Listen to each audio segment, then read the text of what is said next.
Get ready for your daily dose of marketing strategies and tactics from entrepreneurs with the guile and experience to help you find success in any marketing capacity. You're listening to Marketing School with your instructors, Neil Patel and Eric Sue.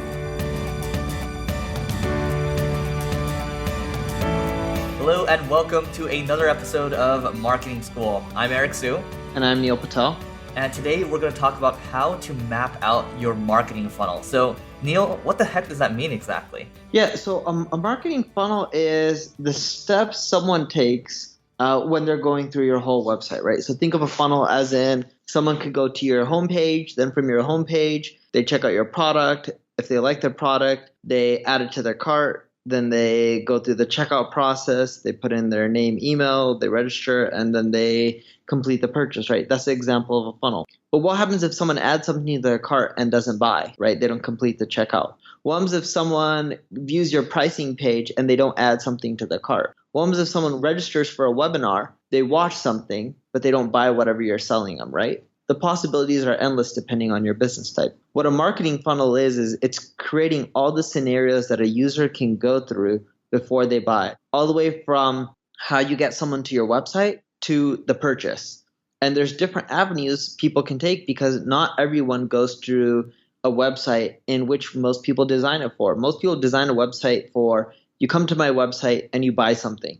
That's not always the case. So you have to think about the scenarios. Well, what if they're not ready to buy? What if they have some objections, some questions that they need answered? When you're creating a marketing funnel, the first thing that you need to do is list out every single possible scenario that someone could end up going through before they decide that I'm ready to buy.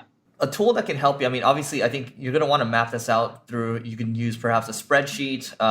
Ideally, it would probably be a spreadsheet, or you can use a Google Doc initially. But you're going to have some kind of visual aspect with it as well. So I recommend using a flowcharting tool. You can use a tool like Gliffy. That's Glif as in Frank, F as in Frank, Y as in yo-yo. So gliffy.com. Check that out. And in some cases, some people like doing mind maps. You can use mindmeister.com. That's MINDMEISTER. Don't worry, it'll be in the show notes. Mindmeister.com and gliffy.com. You're going to want to map this out. And then if you're confused as to how you want to map this out, I highly recommend Googling Autopilot lead nurturing sequence. So Autopilot is a company that basically put together a funnel, a lead nurturing sequence. And basically what they're able to do is increase their MRR, their monthly recurring revenue, by $30,000 just by adjusting their nurture sequence. So it basically will give you a map on how they went about setting it up. And I do recommend taking a look at that.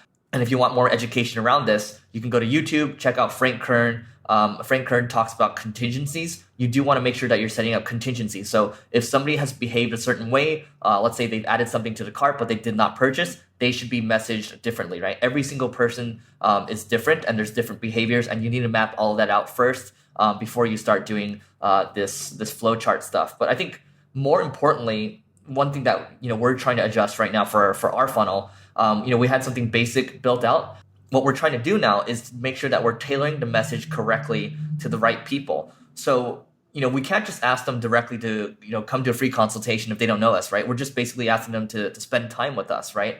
Ideally, we give them something first, and then if they actually show interest in it, let's say we send them to a blog post first, and then we retarget them back to an ebook, and then we send them to a webinar or a free consultation. That makes more sense, right? It's more sequential, right? It has to make sense because Neil always likes to talk about you can't ask somebody out instantly, or you can't ask somebody to marry you instantly. That's never going to work, right? You have to have a logical sequence where you're asking somebody out on a date first, and then you're taking it one step further, and that's something for us. We're very aggressive initially, where we're pushing people to an offer like directly, and a lot of people try to do that. They're just trying to push them to marriage instantly, and that's not going to work. Yeah, the other thing you have to keep in mind is your funnel should be never ending, in which it keeps going and going pretty much forever, right? So once someone buys, can you upsell or downsell them, right?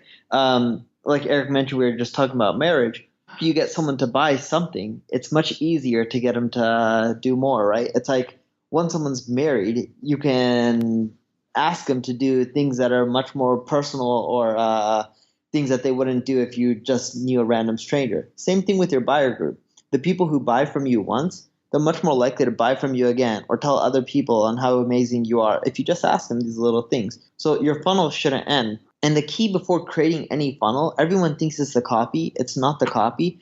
It's the planning of the sequence. So before you start using any marketing automation tool like Infusionsoft, HubSpot, Marketo, etc., or Drip, make sure you plan out every single scenario, all the way from how to get someone to your site, all the way to how to get them to buy, right? And even things like capturing the emails, etc. And then when you have a funnel and you're planning it out, you can then look at the numbers in your analytics, figure out where people are dropping off to figure out what steps you need to improve. But the first and the most important part is just planning it out and making your funnel thorough. And then from there, you can then tweak and adjust. Awesome. And the final thing I want to add is a lot of people are taking advantage of Facebook right now. You can basically make your funnel, you can align your funnel internally with your Facebook ads funnel too. So you should ideally be creating a Facebook ads funnel too that can focus on different behaviors people are taking on the site. So for example, Facebook's getting a lot better now where, for example, if somebody has visited or somebody visits your page, well, they can be sent specific messages through Facebook Messenger.